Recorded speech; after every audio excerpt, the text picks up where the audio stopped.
Jadi ini adalah kampung terpencil yang ada di Geopark Ciletuh. Kampungnya indah, sangat alami dan sangat sejuk sekali. Benar-benar terasa damai dan tentram tinggal di sini. Dan kampungnya itu ada di tengah-tengah pegunungan, ada di bawahnya pegunungan begitu. Kalau kita mau berkunjung ke Curug Larangan, pasti melewati kampung ini. Rumahnya tidak banyak, hanya ada beberapa saja yang terlihat di sini, tapi nggak tahu ke dalamnya mungkin banyak lagi. Dan ini jalan menuju Curug Larangan yang ada di Geopark Ciletuh.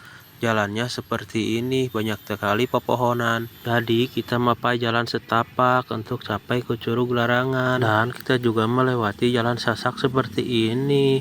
Ini adalah namanya Rowayan. Rowayan itu adalah jembatan yang terbuat dari bambu. Ada lagi bahasa gaulnya yaitu cucukangan. Dan artinya adalah sama, yaitu jembatan atau jambatan kalau bahasa gaulnya.